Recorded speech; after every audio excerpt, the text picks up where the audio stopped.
El Royal Mail Ship o RMS Titanic, el barco de vapor más famoso de la historia, sin duda alguna, fue una vez un símbolo de lujo y los sueños prometedores por cumplir. Su construcción tomó 3 años y requirió la colaboración de 3.000 personas.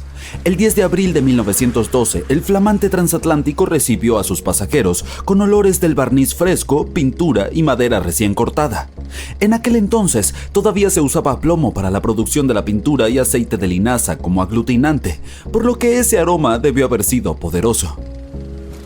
Cuando estaba completamente operativo, el enorme navío consumía alrededor de 850 toneladas de carbón por día y los pasajeros también podían oler sus humos. Otro aroma que debió haber llenado las cubiertas del Titanic, al menos las de primera clase, debe haber sido la nueva fragancia de la famosa casa de perfumes francesa Guerlain, el L'Or Bleu. Fue lanzada a principios del mismo año y rápidamente se convirtió en un éxito entre las damas acaudaladas. El perfume que aún se puede comprar hoy es una mezcla de violetas e iris con vainilla cremosa. En la dramática noche del 14 de abril, cuando el Titanic solo tenía horas de vida, los meseros le servían ostras, cordero en salsa de menta, pato asado en salsa de manzana y otras delicias a sus huéspedes de primera clase. La segunda clase estaba llena de olores de pollo al curry, cordero de primavera y pavo asado. Los pasajeros de tercera clase solo recibieron simples gachas y galletas esa noche. A las 11 p.m., a medida que el barco se acercaba peligrosamente al iceberg, se añadió un nuevo olor a la mezcla. Era un olor mineral con notas metálicas. Si tienes hielo en tu nevera, debes haber notado que absorbe los olores de los alimentos cercanos. Lo mismo sucede con los icebergs. Adoptan los olores de los animales marinos y mantienen la composición química del agua de la que están hechos. Y aunque más personas hubieran conocido el significado de este peculiar olor metálico, probablemente tampoco habrían salvado al barco. Pero el número de gente que hubiera logrado escapar podría haber sido mayor. Hablando de olores, en caso de que alguna vez te hayas preguntado cómo huele el espacio, pero no planeas convertirte en astronauta pronto, presta atención. Puedes probar Eau Space, un aroma que fue diseñado por la NASA hace décadas. La idea del perfume era ayudar a los astronautas a prepararse para sus encuentros con el espacio en todos los niveles durante su entrenamiento. Pero espera un segundo. El espacio es un vacío, por lo que técnicamente no debería tener ningún olor, ¿verdad? Sin embargo, los astronautas que han estado allí recuerdan que tiene un agradable olor metálico, algo así como el olor de los humos de soldadura o la pólvora quemada. Podían olerlo en sus trajes espaciales después de volver a su nave espacial. También podemos adivinar a qué huelen otros planetas en función de lo que compongan sus atmósferas. Venus tiene nubes de ácido sulfúrico en su atmósfera, por lo que debe oler a huevos podridos. Marte y Urano también huelen a huevos podridos, por cierto. Cada una de las capas de la atmósfera de Júpiter está compuesta por diferentes químicos. Es por eso por lo que huele diferente dependiendo de dónde te encuentres. Algunas capas te reciben con un delicioso aroma a almendras amargas o mazapán, y otras, más cerca de la superficie, huelen a productos de limpieza. Es poco probable que los demás planetas del sistema solar tengan un olor distintivo, ya que sus atmósferas están compuestas principalmente por gases inodoros. En cuanto a nuestro satélite natural, la Luna, los astronautas del Apolo afirmaron que su polvo huele a pólvora. La fragancia del césped recién cortado hace que valga la pena cortarlo con regularidad, pero ¿sabías que el césped no la pasa muy bien mientras lo haces? De hecho, grita por ayuda. Y dado que el césped no puede gritar en voz alta, expresa su malestar liberando una mezcla de moléculas volátiles malolientes. Lo hace para protegerse de los insectos. Las orugas y otras criaturas similares simplemente adoran devorar golosinas vegetales azucaradas.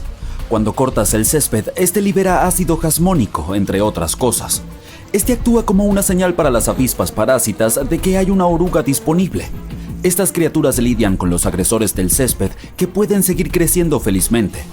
Desde el punto de vista del césped, cortar no es muy diferente a un ataque de insectos, entonces se protege de la mejor manera que puede. La lluvia tiene un olor potente fácil de reconocer, también conocido como petricor. Pero, ¿de dónde proviene? Resulta que algunas plantas secretan aceites durante las sequías. Las rocas y la tierra acumulan esos compuestos y cuando las gotas de lluvia los golpean, estos se mezclan con el agua y son liberados al aire. A veces, estos aceites se combinan con químicos producidos por bacterias que viven en el suelo. El resultado de esta cooperación es un olor almizclado que puedes percibir en el bosque o en tu jardín cuando remueves la tierra húmeda. El ozono también contribuye a este aroma de lluvia, en especial después de las tormentas eléctricas. Esto sucede cuando la carga eléctrica de un rayo divide las moléculas de oxígeno y nitrógeno en la atmósfera y luego estas se recombinan para formar ozono. Una teoría sugiere que disfrutamos tanto del aroma de la lluvia porque está impreso en nuestros cerebros. Diferentes culturas han asociado siempre la lluvia con algo positivo y podríamos haber heredado esa percepción.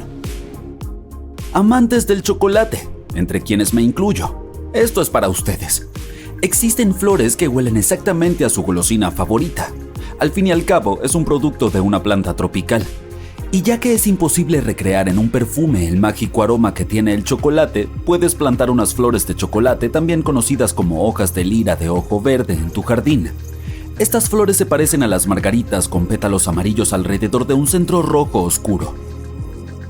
Cuando arrancas sus pétalos, la flor libera ese delicioso aroma que todos amamos tanto. Las hojas y las ramas de la planta también tienen la misma fragancia. En caso de que te haya interesado, puedes encontrar la flor en los suelos secos de Arizona, Texas, Colorado y otros estados con climas similares. Florece todo el año y el aroma es más fuerte en los días cálidos. El gato ozuno, también conocido como manturón, no solo parece súper adorable, sino que también huele a palomitas de maíz con mantequilla. Los manturones prefieren estar solos y utilizar su aroma para marcar su territorio y encontrar posibles parejas cuando lo necesitan. Científicos intentaron descifrar el secreto de su inusual olor y sugirieron que podría provenir de las secreciones de las glándulas olfativas debajo de la cola del animal. Investigaciones posteriores revelaron que el olor a palomitas de maíz proviene de la orina del manturón. Después de que el animal hace sus necesidades, deja un rastro de su olor en los árboles con su cola que a menudo se empapa. Pero si las palomitas de maíz reales solo liberan su increíble olor cuando revientan bajo el calor, ¿cómo hacen los manturones para hacerlo sin un microondas? La respuesta podría estar en su dieta o, más probablemente, en las bacterias que entran en contacto con el fluido natural del animal. El durián es una fruta popular en el sureste asiático que huele dulce y agradable para algunas personas, pero para la mayoría su olor es como una mezcla de cebollas podridas y calcetines sudados. El hedor es tan potente que está prohibido en el transporte público y hoteles en algunos países. El secreto del durián reside en sus 44 componentes activos que producen olor. La mezcla es tan compleja que nunca puedes predecir a qué va a oler. Y a pesar de ese horrible olor, el durián es considerado un manjar y se utiliza principalmente para hacer platos dulces como pasteles y dulces. Hubo un incidente oloroso con durián en una biblioteca en Australia. El olor a fruta podrida de un armario se había extendido por todo el edificio a través del sistema de aire acondicionado. Lo confundieron con una fuga de gas y tuvieron que evacuar alrededor de 500 estudiantes y profesores. Bueno, eso apesta, literalmente. Y finalmente, si alguna vez has ido a fuentes termales naturales o has ido a ver algunos géiseres, nunca olvidarás el olor del sulfuro de hidrógeno o, menos poéticamente, huevos podridos. En realidad no solo es desagradable, sino también altamente inflamable. Pero también puede ser bastante útil.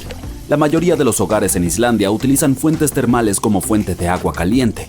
Aunque no huele fresco, es perfectamente seguro para beber y el olor no permanece en tu cuerpo después de que te duchas. Así que ahí lo tienes. Hemos escuchado tanta información sobre la terrible tragedia que ocurrió la noche del 14 de abril de 1912. ¿Qué causó el desastre realmente? ¿Podrían haberse salvado los pasajeros del Titanic? ¿Estaba el barco maldito? Todas estas preguntas siguen sin respuesta. Así que, esta vez, enfoquémonos no en el lado trágico de este evento, sino en las fantásticas historias de las personas que milagrosamente lograron sobrevivir ese día y en qué les sucedió después. Como sabes, cuando el Titanic chocó contra un iceberg, la tripulación del barco primero evacuó a las mujeres y niños. Pero entre los pasajeros, una mujer permaneció en el barco y sobrevivió después de que se hundió. Su nombre era Rhoda Abbott. Ella y sus 2 hijos vivieron en Inglaterra durante 2 años antes de decidir regresar a casa a Providence, Rhode Island.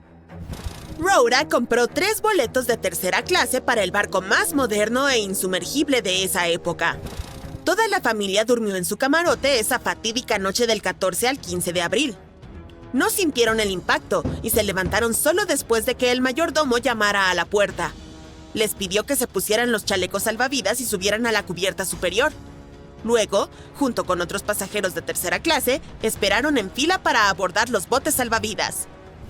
Los miembros de la tripulación permitieron que solo mujeres y niños pequeños avanzaran. Sin embargo, los hermanos negociaron con el equipo y acompañaron a su madre al bote salvavidas. Los tres se dirigieron al último bote que quedaba, pero la tripulación les pidió a los hijos que se bajaran, ya que no todas las mujeres habían sido evacuadas. Rhoda no quiso dejar a sus hijos, así que decidió quedarse con ellos. Salió del bote y abrazó a los chicos. Para ese momento, el barco se estaba hundiendo en una posición con la popa hacia arriba. La cubierta se inclinó. Rhoda intentó sujetar a sus hijos, pero no pudo. Ella resbaló de la cubierta y cayó en el agua helada.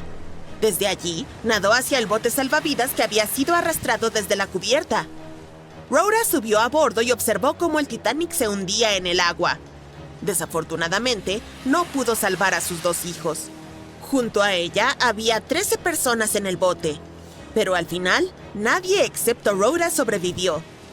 Unas horas después, el barco Carpathia llegó y encontró a una Rhoda casi congelada en el bote. El barco llegó casi 3 días después a Nueva York, donde Rhoda fue hospitalizada y permaneció allí durante unas 2 semanas. Nadar en agua fría le provocó asma, que la acompañó de por vida. Más tarde, admitió que no se arrepintió de haber rechazado evacuar con otras mujeres porque tuvo un poco más de tiempo para pasar con sus hijos esa noche. Otra superviviente del desastre del Titanic fue Violet Jessop. Ella abordó el barco no como pasajera, sino como parte del personal de trabajo. Fue contratada por la White Star Line, que buscaba personas para servir a clientes adinerados en el nuevo transatlántico de lujo. Y el 10 de abril, después de una entrevista, Violet abordó el Titanic. Los primeros días de trabajo transcurrieron con normalidad, pero luego el barco chocó contra un iceberg. Al principio, nadie entró en pánico y ni siquiera querían creer que el barco insumergible pudiera hundirse. Pero mientras las personas en la cubierta superior tenían estas conversaciones, el agua inundaba la bodega de la embarcación. Violet, junto con otros asistentes, ayudaron a evacuar a las personas. Uno de los comandantes del barco le ordenó que subiera al bote primero para mostrarles a todos que era seguro. Ella obedeció y pasó varias horas allí hasta que los rescatistas llegaron por los sobrevivientes. Pero lo más emocionante de esta historia fue que antes del Titanic, Violet ya había estado en otro naufragio. El barco donde trabajaba como camarera chocó contra otra embarcación en el mar. Todas las personas se salvaron y Violet consiguió un empleo en el Titanic unos años después. Pero incluso después del famoso naufragio, ella no cambió de profesión y fue al Hospital Flotante Britannic. ¿Y sabes qué? También se hundió. Violet logró sobrevivir por tercera vez, pero esto no asustó a la chica. Después de todos los eventos, continuó su trabajo en otras embarcaciones. Sobrevivió a 3 naufragios y obtuvo un nombre por ello: Miss Insumergible. Uno de los pasajeros más valientes del Titanic fue el jefe de panadería del barco, Charles Johan. En la noche del 14 de abril, se despertó después de la colisión con el iceberg. Durante las pocas horas en que el barco se hundía, Charles ayudó a los pasajeros. Primero, les ordenó a sus panaderos que abastecieran a todos los botes salvavidas con comida y luego ayudó a la tripulación a evacuar a la gente. Fue una de las últimas personas que quedaron en el barco cuando todos los botes de rescate estaban en el agua. Pero aún así, continuó salvando vidas. Charles comenzó a arrojar tumbonas por la borda para que la gente pudiera sujetarse de ellas. Luego, cuando la mitad del Titanic se hundió, bajó al agua helada donde notó un bote de rescate volcado. Charles subió a él y esperó unas horas hasta que aparecieron los rescatistas. Y lo más increíble es que estaba completamente bien cuando el Carpathia llegó y lo halló. No tenía ni un rasguño y no sufría de hipotermia. Entre los pasajeros sobrevivientes del Titanic estaba Margaret Brown, conocida como la insumergible Molly Brown. Ella estaba visitando a una amiga en Inglaterra con su hija. Pero cuando Margaret se enteró de que su nieto estaba enfermo, compró inmediatamente un boleto a Nueva York a bordo del Titanic. Después del choque con el iceberg, Margaret ayudó valientemente a evacuar a las personas hasta que los encargados la obligaron a subir a un bote. Continuó ayudando a otros pasajeros hasta que fue rescatada por el Carpathia. Margaret creó un comité de sobrevivientes y recaudó alrededor de $10,000. En ese momento, era una cantidad considerable de dinero. Durante muchos años, protegió y apoyó a los pasajeros del Titanic, quienes se encontraban en malas condiciones financieras. Margaret también ayudó a construir el monumento al Titanic en Washington. Un acaudalado empresario inglés, J. Bruce Ismay, estaba a bordo del Titanic. Y el naufragio no fue el único desastre para él. Logró saltar al último bote 20 minutos antes de que el Titanic se sumergiera por completo. Así, salvó su vida, pero se condenó a un desprecio eterno. Cuando estaba en tierra firme, los periódicos comenzaron a escribir sobre él como el principal cobarde del Titanic. Además, algunos artículos lo acusaban de haber hundido el barco. Y es que Ismay era un director de la empresa White Star Line que creó el Titanic.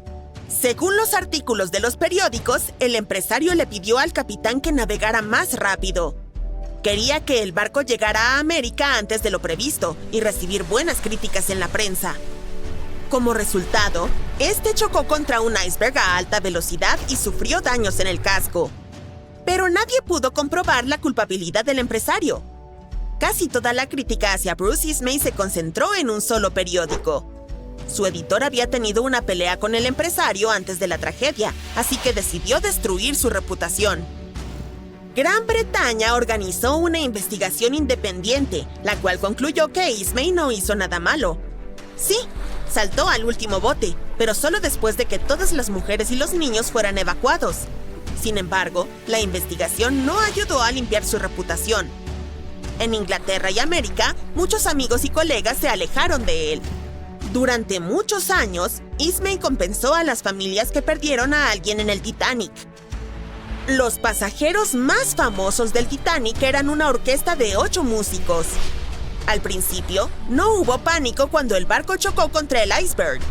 Muchos se negaron a subir a los botes salvavidas, ya que les parecía más seguro quedarse en el Titanic.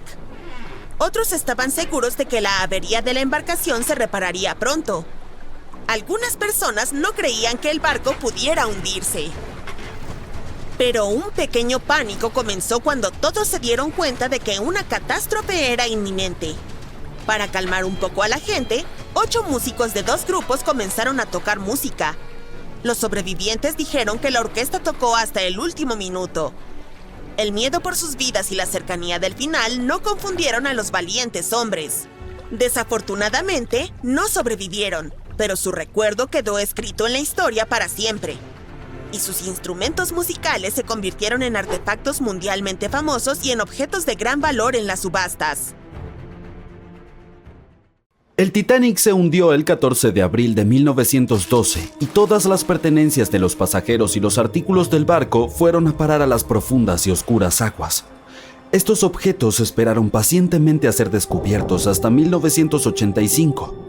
El Titanic se hundió rápidamente y parecía que casi no quedaba nada del barco. Sin embargo, los buzos que fueron en pequeños submarinos lograron recuperar muchos artefactos del naufragio. Si te preguntas cómo se ven estos sorprendentes objetos, acompáñame. Varios museos tienen colecciones de objetos del Titanic rescatados por buzos o donados por los sobrevivientes y sus familiares. Y algunos de estos artículos incluso se venden en subastas, por lo que si estás dispuesto a gastar una bonita suma en un artefacto exclusivo, ¿por qué no? El primer artículo de mi lista es un reloj de bolsillo perteneciente a un pasajero del Titanic, John Chapman. John y su esposa Elizabeth estaban en su luna de miel. Cuando el barco golpeó el iceberg, a Elizabeth se le ofreció un asiento en un bote salvavidas junto a su amiga Emily Richards. Sin embargo, había un problema. El señor Chapman no podía entrar al bote. Elizabeth se volvió hacia su amiga Emily y le dijo: «Adiós, si John no puede ir, yo tampoco iré». Eso es lo que yo llamo amor verdadero. Después de un corto tiempo, el barco se hundió. Si retrocedemos y volvemos al reloj de bolsillo de Chapman, notaremos un detalle desgarrador. Los expertos creen que el reloj se detuvo alrededor del momento en el que el barco finalmente se sumergió. ¿Recuerdas la icónica escena de la película Titanic en la que los músicos continuaban tocando mientras el barco se hundía? El violín que tocaba el verdadero músico fue vendido en una subasta por 1,7 millones en 2013. Se dice que los músicos tocaban Nearer My God to Thee mientras el transatlántico se hundía. Ya que estamos hablando de los músicos, podríamos arrojar luz sobre una pieza musical encontrada en el barco. Era la canción Put Your Arms Around Me, Honey. Teniendo en cuenta el hecho de que el papel se arruina casi instantáneamente cuando se moja, es un milagro ver esas partituras. Otro documento de papel conservado es el menú del almuerzo. Los pasajeros de primera clase lucían sus hermosos vestidos y disfrutaban de su comida sin saber que era su último almuerzo. Este artículo único fue subastado por $122,000. Las comidas se ofrecían según la clase. Por ejemplo, los pasajeros de primera clase comían pavo asado con salsa de arándanos, cordero de primavera o abadejo al horno. En comparación, los almuerzos de tercera clase constaban de sopa de arroz, pan fresco, roast beef y salsa marrón. También había galletas marineras que los pasajeros comían para aliviar el mareo. No estaba solo el menú, también se recuperó un boleto VIP. El número de billete todavía se puede leer, 1342. A continuación, tenemos muestras de perfume de la época eduardiana. Un químico llamado Adolf Salfield subió al Titanic con varias botellas de perfume. ¿Por qué llevaba estas muestras? Bueno, Salfield planeaba abrir una tienda de fragancias en Estados Unidos. 61 frascos de perfume se hundieron con el barco. Afortunadamente, su propietario logró sobrevivir y llegar a salvo, pero sus muestras se hundieron y recién fueron descubiertas hace algún tiempo por los buzos. Cuando se nos cae un plato, por lo general se hace añicos. Pero, ¿crees que se pueda recuperar un plato intacto del Titanic? La respuesta es sí. La vajilla original de White Star es la prueba. Al parecer, los pasajeros de cada clase no solo recibían diferentes comidas, sino también se les servía con distintos tipos de platos. Los platos recuperados tienen un motivo floral en verde y marrón. Los bordes son dorados y hay un logotipo en el centro. Por cierto, se venden en subastas y puedes encontrarlos en línea. Sigamos con las conmovedoras historias personales. La historia de amor de Rose y Jack que vemos en la película es ficticia, pero el barco fue testigo de muchos relatos románticos. Aquí hay una carta de amor que lo prueba. Las líneas nos cuentan cómo era la vida en el barco durante los últimos días. Fue escrita por Kate Boss el 10 de abril. Mencionó lo mareada que se sentía y otras cosas, como que debía ir a cenar en media hora. Esta carta no fue la única que los buzos sacaron a la superficie. Por ejemplo, está la carta que Esther Hart le escribió a su pequeña hija Eva. Fue vendida en subasta por 119,000 libras.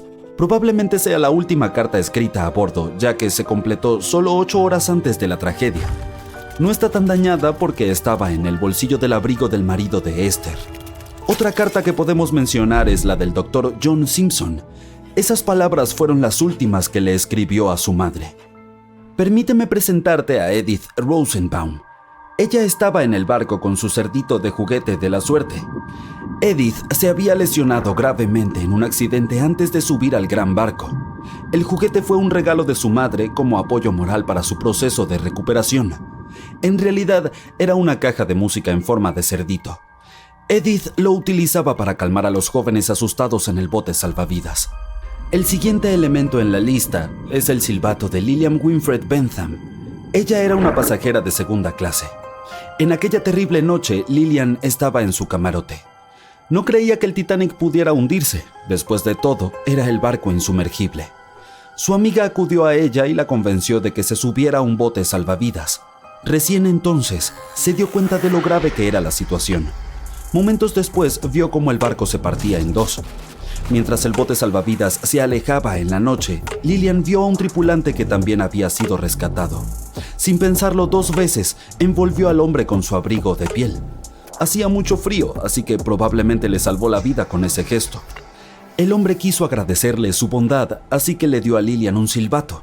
Era el que había usado toda la noche para pedir ayuda. Este par de guantes blancos es uno de los elementos más raros recuperados del Titanic. Eran de algodón y le pertenecían a un caballero. La identidad del dueño es desconocida.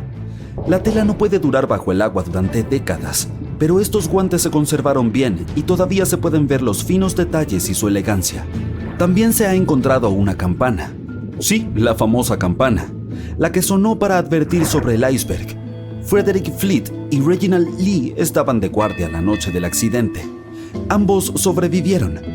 Fleet fue quien vio el iceberg antes de que el barco lo golpeara. Lo irónico es que Fleet y Lee no tenían binoculares. Estaban guardados en un armario, pero la llave del armario estaba en el bolsillo de un miembro de la tripulación que fue reasignado a otro barco a último minuto y no dejó la llave. Podrían haber visto el iceberg antes si hubieran tenido binoculares, y el Titanic podría haber girado a tiempo. Los buzos no solo descubrieron pertenencias de los pasajeros o de la tripulación, sino también piezas del propio barco. El siguiente elemento es la Gran Escalera. Algunas partes de esta icónica estructura se han recuperado del naufragio. Esta escalera se convirtió en un punto de encuentro entre los pasajeros de primera clase. Si querían visitar los baños turcos para un día de spa o ir a cenar, se encontraban en la escalera y se iban juntos. Esta escalera era un símbolo de lo lujosas que eran algunas partes del Titanic. Otro objeto milagrosamente salvado que pertenecía al Titanic es su plano. Fue uno de los elementos más caros vendidos en la subasta.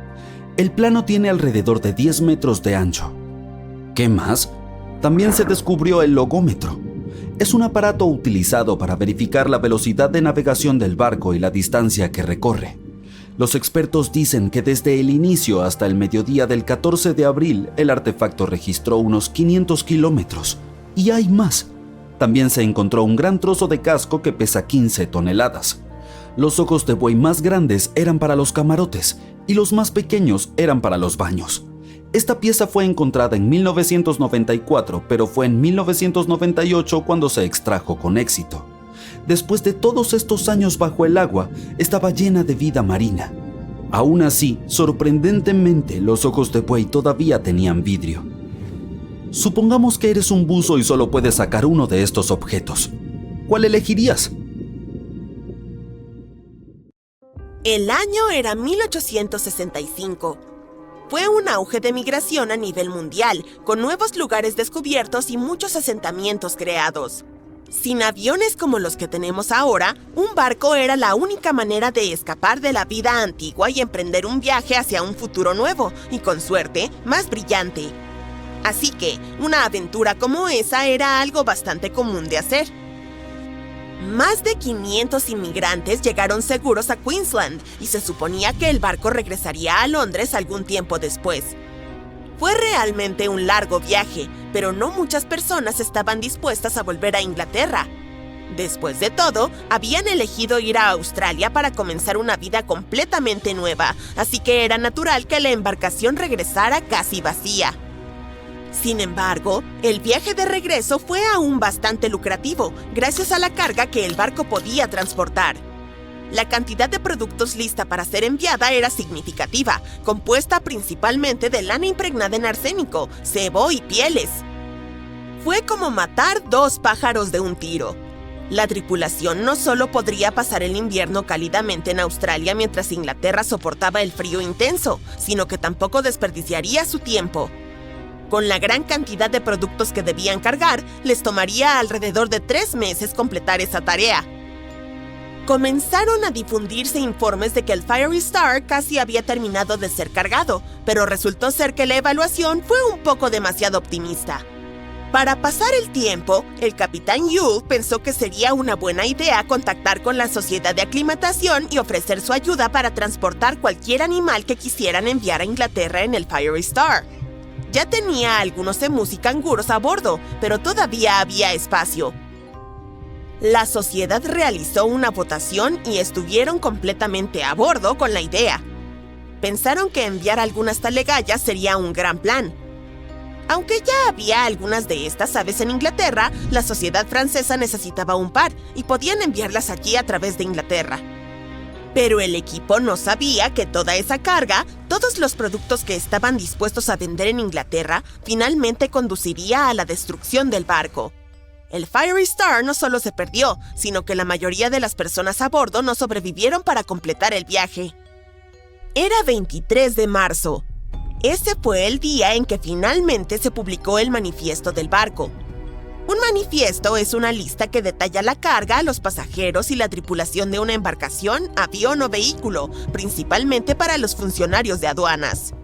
Este documento ayuda a los involucrados en el transporte a verificar que todos y todo lo que se cargó sigue a bordo cuando el vehículo llega a su destino. Una vez que se publica, significa que el barco está casi listo para zarpar. Había 3 formas posibles de acomodar a los pasajeros. Primero, estaba el saloon, el nombre anticuado para la primera clase. Luego, estaba la segunda cabina, que lógicamente era la segunda clase. Finalmente, estaba la tercera clase, la forma más barata de alojamiento para pasajeros en un barco. A finales del siglo XIX y principios del siglo XX, muchas personas viajaron desde sus tierras natales a América del Norte y Australia en busca de un nuevo comienzo. La mayoría de ellos eran pobres y tenían fondos limitados para viajar. En total, había 8 personas en el saloon, otras 8 en la segunda cabina y solo 21 pasajeros en tercera clase. De los 37 pasajeros, solo uno, John Omand, salió con vida. Él compró un boleto para la tercera clase.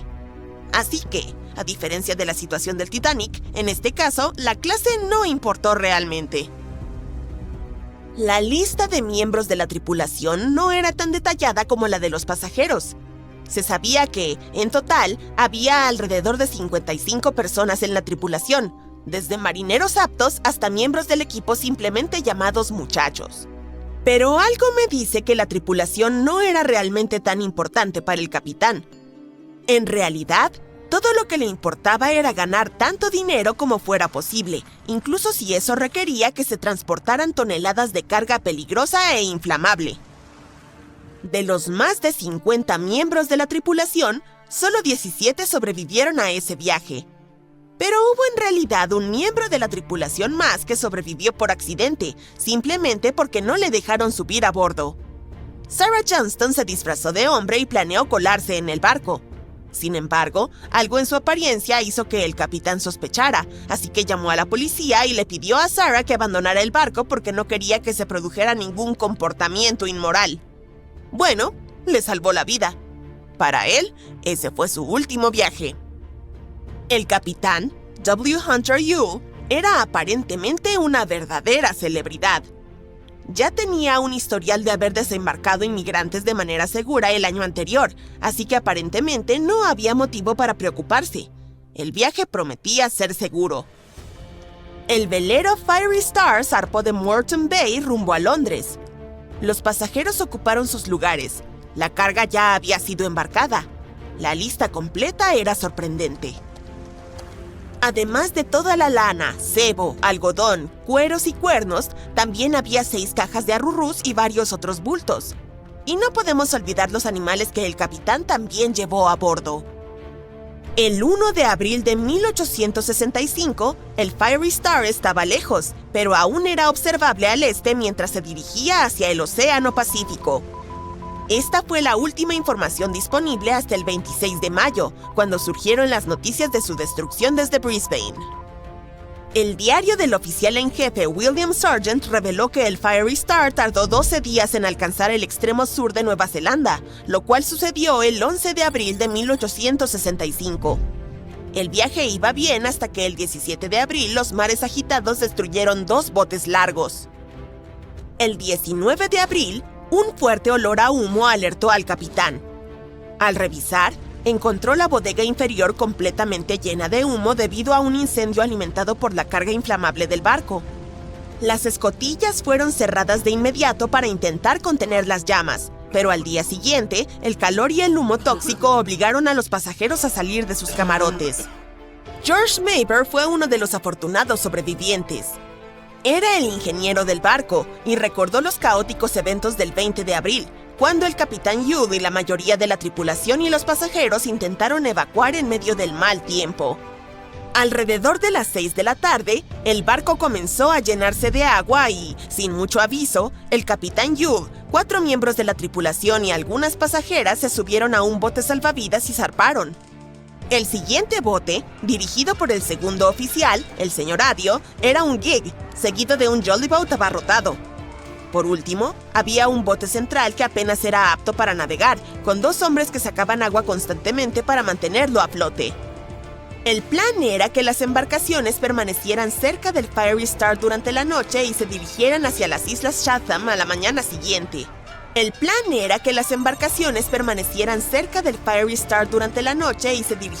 las Islas Chatham a la mañana siguiente. Pero al amanecer del 21 de abril, Los 4 botes habían desaparecido sin dejar rastro. En el barco en llamas había 17 miembros de la tripulación y el pasajero John Omand, quienes se unieron bajo el liderazgo del primer oficial William Sargent. Durante 5 días y noches, George Mather estuvo bombeando agua sobre el fuego sin descansar. Se ofreció voluntariamente a bajar por la escotilla de proa con una cuerda alrededor y un pañuelo sobre la boca. Descubrió que el palo de trinquete se había quemado a lo largo de unos 18 centímetros y el lado de babor estaba gravemente dañado, por lo que parecía una cáscara vacía. Agotado, regresó en busca de aire fresco, pero luego volvió a descender junto al intendente Marshall para acceder a un tanque de agua. No pudieron abrir la tapa, y mientras George se arrastraba sobre las pieles, sintió que se hundía. Cuando llegaron a la cubierta, se desplomaron por el cansancio. La carga había sido destruida por el fuego y el humo, y el calor en la cubierta era insoportable. La tripulación sobrevivía con raciones limitadas y pollos enjaulados, utilizando cada pedazo de madera disponible, incluidos los de los chiqueros, para las bombas. Los cerdos angustiados corrían descontrolados bajo el calor. Se construyó una balsa, pero era demasiado débil para el mar abierto. Dormir era esquivo y la tripulación había perdido todo, con solo esperanzas de llegar a tierra o encontrarse con otro barco. Finalmente, el Dauntless apareció y envió un bote salvavidas. El capitán Moore subió a bordo del Fiery Star el 12 de mayo y, tras evaluar la situación, coincidió en que la tripulación no podía hacer más. Embarcaron en el Dauntless a las 4 de la tarde.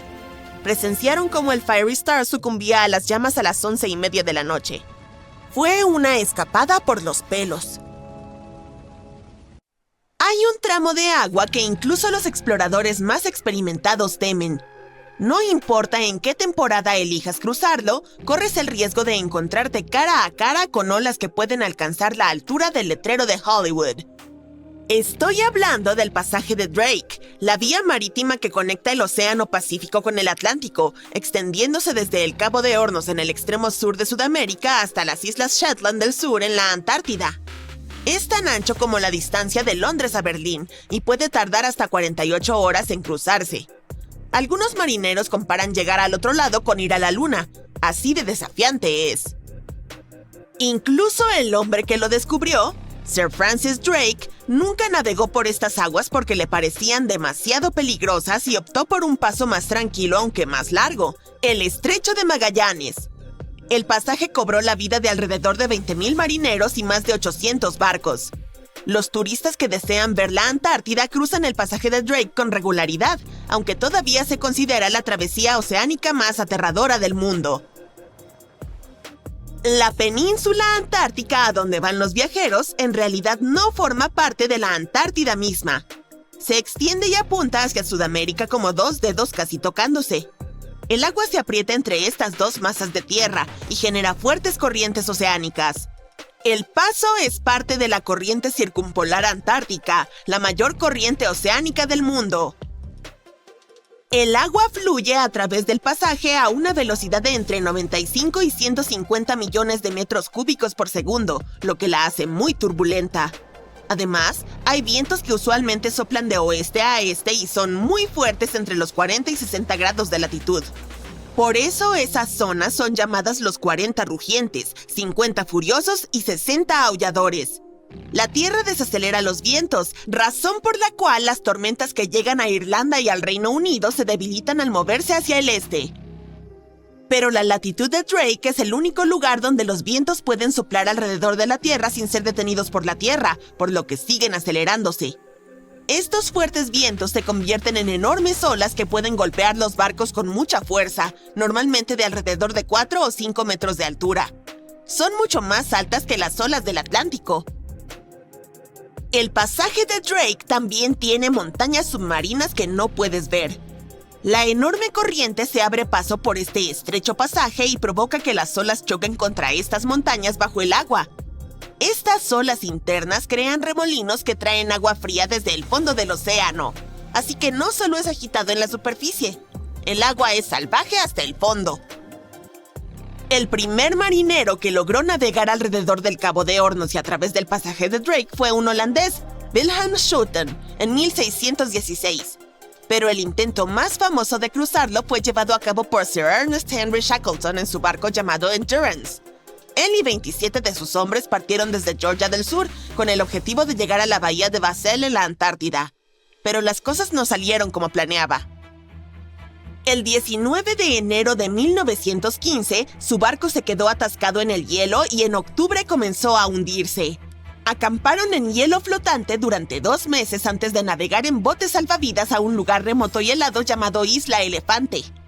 Shackleton y 5 hombres hicieron un viaje arriesgado hacia Georgia del Sur para buscar ayuda. Les llevó 15 días cruzar el paso Drake con vientos huracanados. Finalmente llegaron a salvo y organizaron un rescate para el resto de la tripulación. Los científicos encontraron el pecio del Endurance recién en 2022, a 3.000 metros bajo el agua. En diciembre de 2019, 6 valientes atletas decidieron cruzar el pasaje de Drake remando un bote por primera vez en la historia.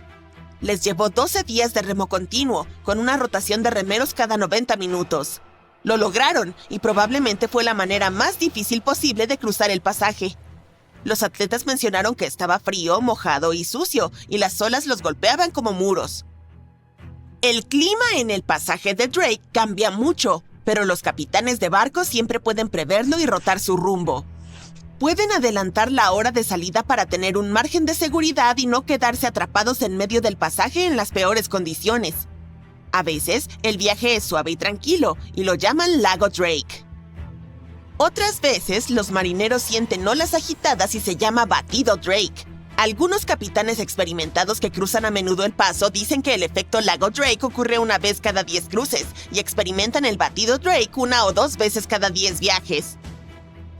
Un balandro o un kayak probablemente no sobrevivirán el viaje entre olas gigantes, pero las embarcaciones modernas y los cruceros tienen cascos resistentes y mecanismos de estabilización avanzados. Así que el viaje ya no es tan peligroso. Pero aún así es toda una aventura, especialmente si te mareas.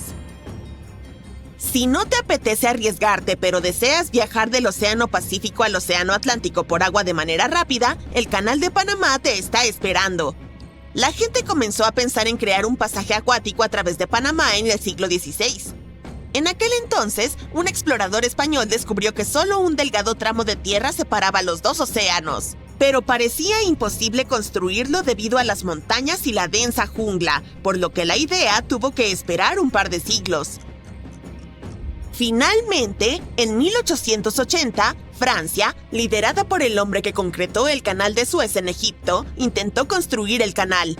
Pero las personas que comenzaron la construcción pronto descubrieron que era mucho más difícil de lo que parecía en el mapa. La tierra de Panamá era uno de los lugares más difíciles y peligrosos para cavar una gran vía acuática. Los trabajadores tenían que mover literalmente enormes montañas en una jungla llena de serpientes, donde hacía muchísimo calor y llovía intensamente. Durante la temporada de lluvias, las fuertes precipitaciones convertían los ríos en rápidos salvajes y empapaban a los trabajadores. A veces, no veían el sol por 2 semanas y sus ropas permanecían mojadas todo el tiempo. Grandes rocas caían y diminutos mosquitos que portaban malaria enfermaban gravemente a la gente. Y luego sucedió un terremoto. Estaban perdiendo miles de personas. Por eso, Francia decidió abandonar el proyecto después de 7 años. Luego, Estados Unidos compró los activos franceses en la zona del canal y lo terminó en 1914. Le costó a Estados Unidos alrededor de $375 millones. El paso de agua, de 80 kilómetros de largo, les ahorraba a los barcos que viajan entre Nueva York y San Francisco 12.700 kilómetros. Alrededor de 14,000 barcos lo utilizan cada año y pagan aproximadamente $1.800.000 en peajes. Así que parece que todo valió la pena.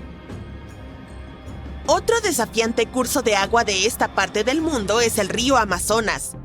Tiene aproximadamente 7,000 kilómetros de largo, fluye a través de 3 países y más de 30 millones de personas viven en su cuenca.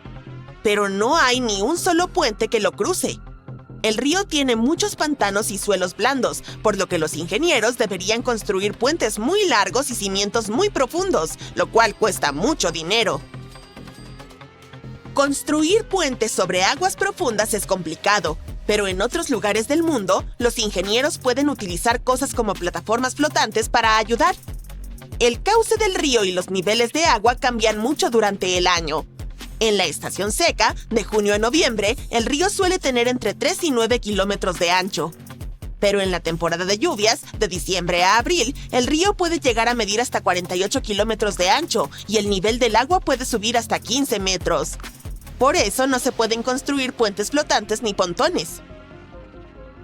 Las riberas están compuestas de tierra blanda que se mueve y se erosiona con las estaciones, lo que hace las cosas aún más difíciles. Tendría que ser un proyecto absolutamente único para superar todos estos desafíos. Por suerte, no hay una necesidad urgente de un puente sobre el Amazonas en este momento. El río mayormente atraviesa zonas poco pobladas, por lo que no hay tantas carreteras principales que necesiten ser conectadas por puentes. En una agradable noche de verano del 30 de agosto de 1892, un magnate naviero, Peter G. Minch, llevó a su familia de crucero por el lago Superior. Viajaban en el Western Reserve, que se suponía que era uno de los barcos más seguros de su época. Estaba hecho de un tipo de acero parecido al utilizado para construir el Titanic y terminó con un destino trágico similar. El barco se partió en dos y fue encontrado recién 132 años después, en 2024. El barco de vapor de 90 metros fue el primer carguero revestido de acero en los Grandes Lagos. Un periódico lo llamó el Galgo de Interior, por la rapidez en la que cortaba las aguas. Peter G. Minch era el propietario e inventor de esta embarcación, que había sido construida 2 años antes en Cleveland. En la noche de su último viaje, el barco partió hacia Two Harbors, Minnesota. Minch llevó a 5 de sus familiares, su esposa, sus 2 hijos, su cuñada y su sobrina. A bordo también había 22 miembros de la tripulación. Fue un viaje agradable y tranquilo mientras navegaban por el lago Hurón. Poco después de que dejaron Whitefish Bay, el lago se volvió indomable y la tripulación tuvo que echar anclas por un tiempo. Más tarde, esa noche, al entrar en el lago Superior alrededor de las 9, una violenta tormenta de verano apareció con vientos poderosos y olas rompientes. Entonces el desastre. El barco comenzó a partirse en dos. En solo 10 minutos el Western Reserve estaba completamente bajo el agua. Todos lograron subir a los botes salvavidas. La familia Minch, con algunos miembros de la tripulación, tomó el de madera y las 10 personas restantes se metieron en el de metal. Pero la tormenta fue tan brutal que el bote de metal se hundió de inmediato y solo unos pocos lograron subir al otro bote salvavidas.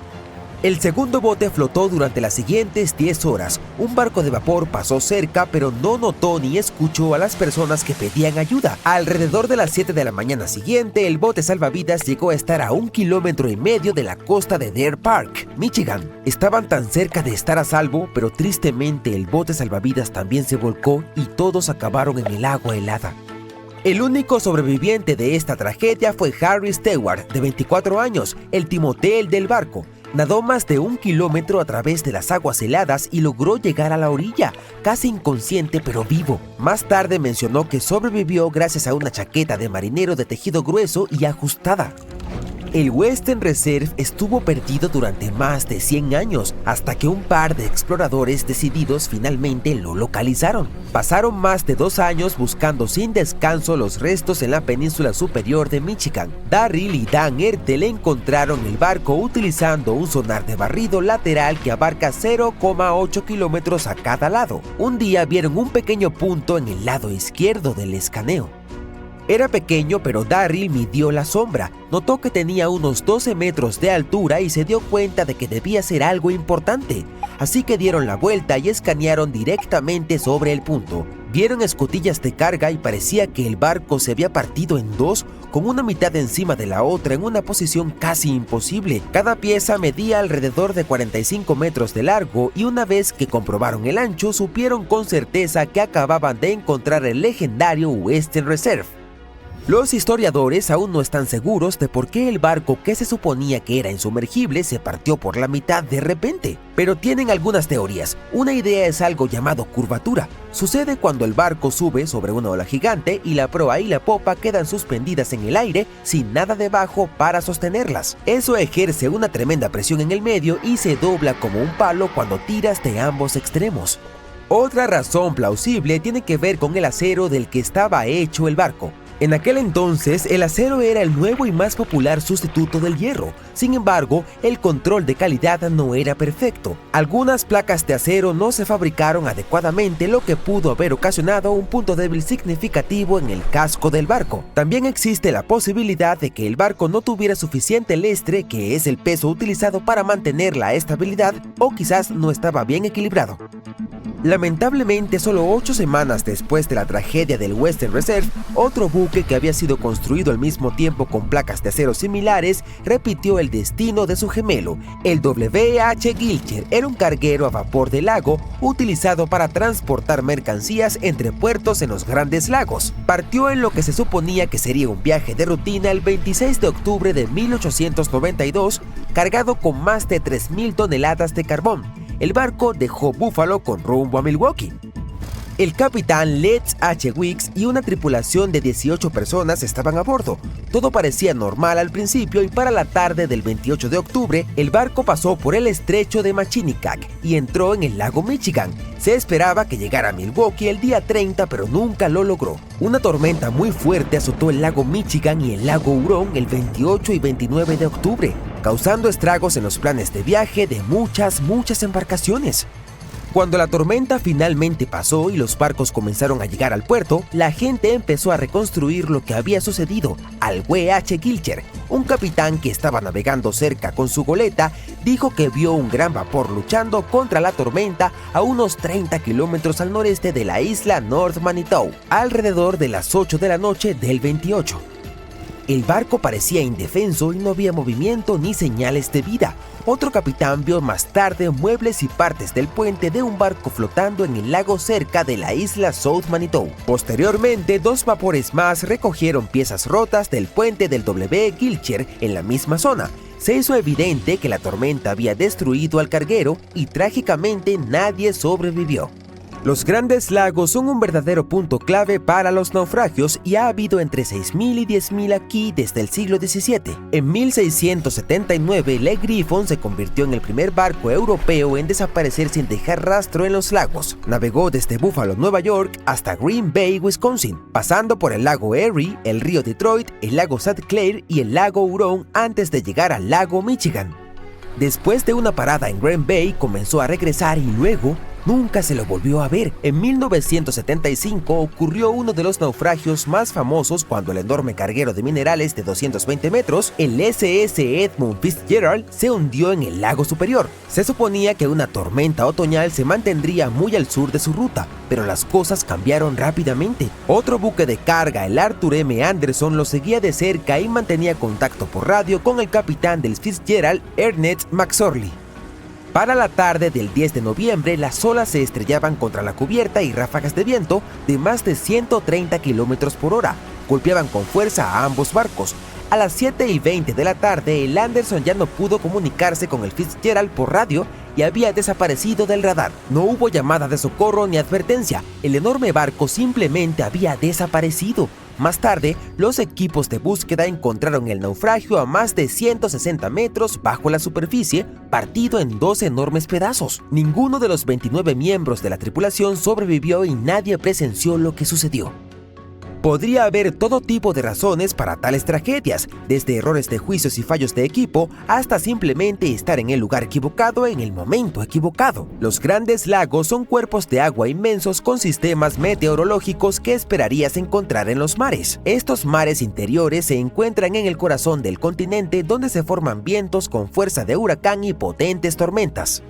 Muchos de ellos ocurren en noviembre y diciembre, cuando las aguas aún están cálidas tras el verano, pero el aire canadiense comienza a descender. Hay una gran diferencia de temperatura entre el aire y el agua. Esta diferencia y los fuertes vientos generan olas gigantescas. Además, el hielo se forma más fácil en agua dulce que en agua salada. Se acumulan rápidamente en los barcos y los tripulantes también tienen que moverse por traicioneras aguas heladas. Los niveles de agua también son inestables. En años lluviosos, las tormentas son más probables y esto incrementa el riesgo de daño o desastre. Los barcos de Nemi eran embarcaciones enormes, construidas por los romanos hace más de 2000 años, con pisos de mármol, mosaicos coloridos e incluso plomería para baños lujosos. A diferencia de los barcos típicos de su época, usados para transporte o batallas, estos eran verdaderos palacios flotantes. Pero los barcos de Nemi no eran solo proezas de ingeniería y lujo romano. Su historia es increíble. Perdidos, encontrados y perdidos de nuevo. Estas naves se convirtieron en el centro de una saga misteriosa que ha desconcertado a los historiadores durante siglos. Lo primero extraño sobre ellos tiene que ver con dónde los encontraron. Estos enormes barcos de madera yacían en el fondo del lago Nemi, un lago volcánico de aguas tranquilas ubicado a unos 30 kilómetros al sur de Roma. Durante siglos, los pescadores locales sabían de los naufragios y se dice que se aprovechaban de eso. Usaban ganchos para sacar piezas y artefactos de los barcos de Nemi y los vendían en los mercados. Eso continuó hasta 1446, cuando algunos nobles decidieron que ya era suficiente y comenzaron a investigar las leyendas sobre los barcos de Nemi. Se dieron cuenta de que no era solo un cuento. Ambas naves estaban a unos 18 metros de profundidad en el lago, y desde ahí, el misterio solo creció. Si lo piensas, 18 metros no es tan profundo, y el lago Nemi es bastante pequeño. Solo 1,5 kilómetros de ancho y unos 30 metros de profundidad. Entonces, ¿por qué construir barcos tan enormes en un lago tan pequeño? No tiene mucho sentido, especialmente cuando descubrimos quién los construyó. El emperador romano Calígula. Ya sabes, el conocido por ser uno de los líderes romanos más crueles e impredecibles. Pero algo en lo que casi todos coinciden era su gusto impecable por todo lo extravagante. Calígula gastaba dinero como loco. Se asume que agotó todo el tesoro imperial en un año, con festivales lujosos, banquetes y consintiendo animales. Sí, supuestamente alimentaba a su caballo favorito con avena mezclada con hojuelas de oro. En fin, amaba el exceso. Entonces, ¿por qué construyó 2 barcos enormes en un lago tan pequeño? Los expertos creen que Calígula pudo haberlos construido ahí por la conexión del lago con Diana, la diosa de la caza, la luna y la naturaleza, a quien se veneraba en un santuario en la orilla norte del lago.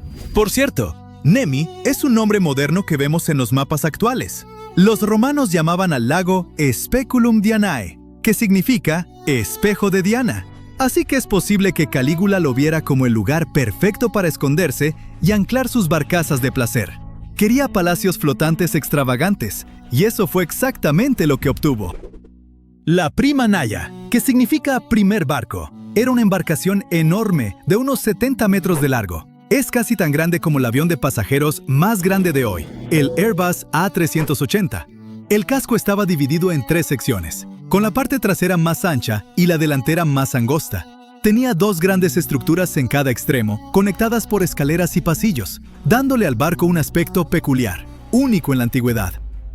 La segunda nave, o segundo barco, era aún más grande. Estaba en aguas más profundas y más lejos de la orilla, lo que dificultaba el acceso, pero también ayudó a preservarlo mejor.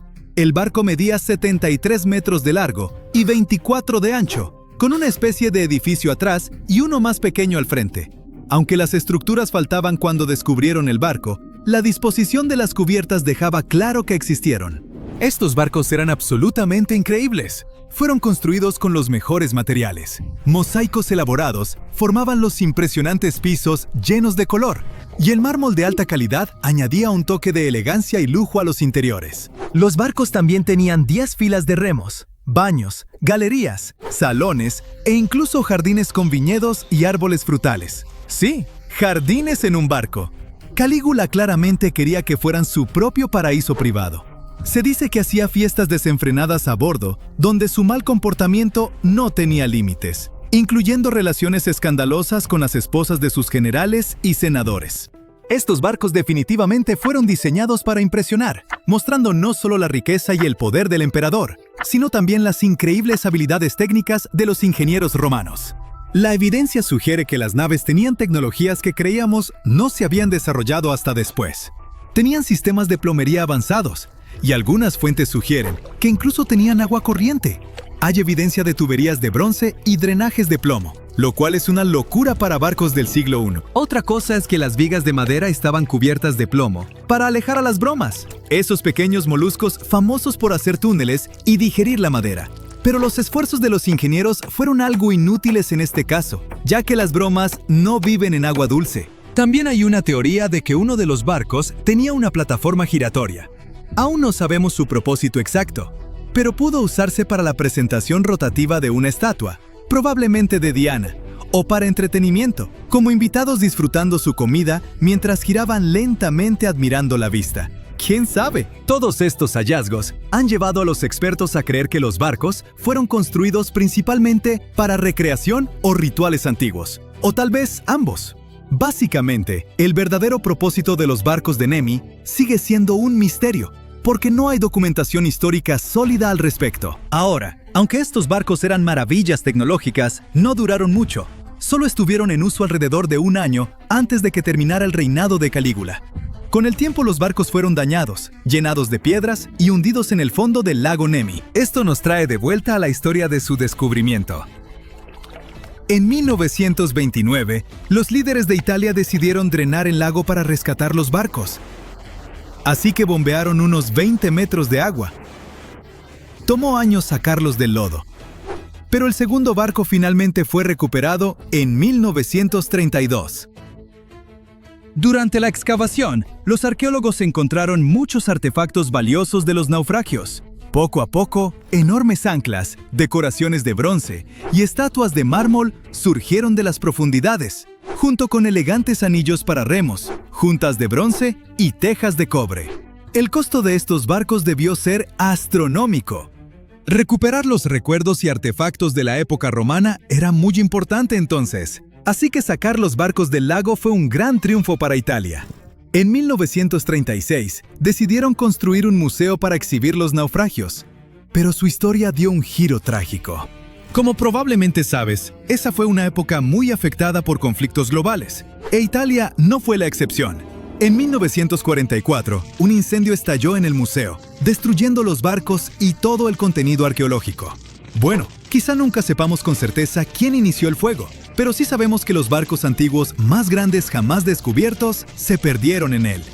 Solo sobrevivieron algunas piezas de bronce, unas maderas carbonizadas y otros artefactos guardados en Roma. Pero como el ave fénix, las naves resurgieron de las cenizas gracias a mucho trabajo de reconstrucción. Después de la restauración, el museo en Nemi fue reabierto en los años 50. Si alguna vez lo visitas, quizá puedas ver parte de un piso de mosaico verde y rojo, de uno de los barcos que, curiosamente, se perdió en algún momento y se usó como mesa de centro en un departamento de Nueva York por más de 50 años. Con todos los giros trágicos en la historia de los barcos de Nemi, ¿quién sabe? Tal vez aún hay piezas de estos palacios flotantes escondidas en diferentes partes del mundo.